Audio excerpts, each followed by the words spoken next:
bread is my favorite food. I could honestly eat it for every meal. You get fat. Bread makes you fat? Welcome to District Deep Dive, where we take a look at the history, culture, and political climate of each of Panem's 13 districts.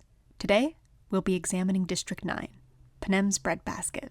District 9 is actually the sole district whose export is never explicitly mentioned in the original trilogy, although it's alluded to multiple times. Of the 12 districts, they are the ones that arguably have the least information recorded about them, with there only being 2 named members of their district across the span of the 4 novels. Yet that doesn't mean we can't at least attempt to infer additional details. So, without further ado, let's do just that.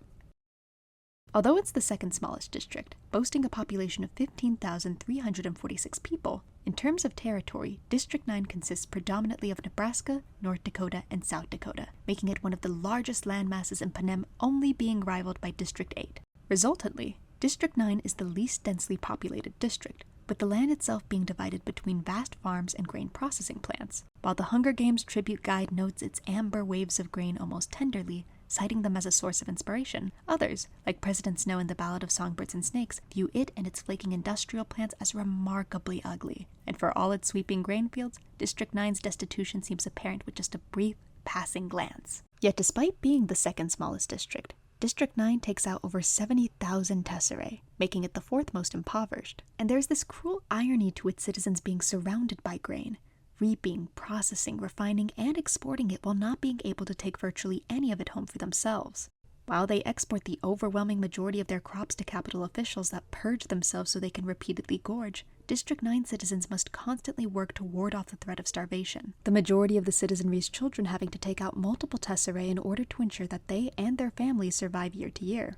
Even their victors, the people that theoretically should have been showered with riches and glory, are described as having fallen into a total state of disrepair, with Katniss remarking that they look grotesque in their costumes, having been dressed as loaves of bread as they and the average citizen struggle to feed themselves.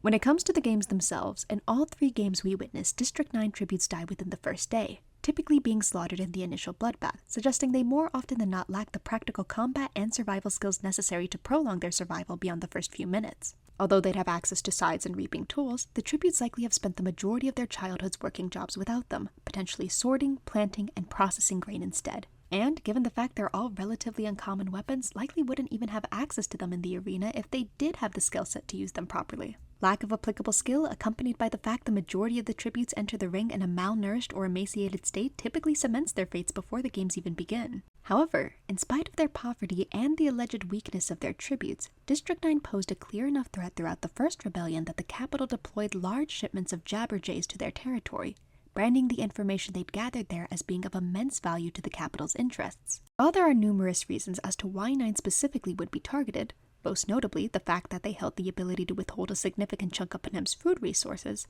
the most likely is due to how spaced out the population is, making it difficult to deploy enough peacekeepers to closely monitor district activities. And while although the first rebellion ended disastrously, it is one of the few instances in which District 9 has gained awareness of the fact that although they appear weak, they wield tremendous power as a district that produces an essential life export, with them wielding this to their advantage in the second rebellion by torching their grain, coming to the conclusion that if they are not allowed to feed themselves, they may as well allow their oppressor to starve alongside them.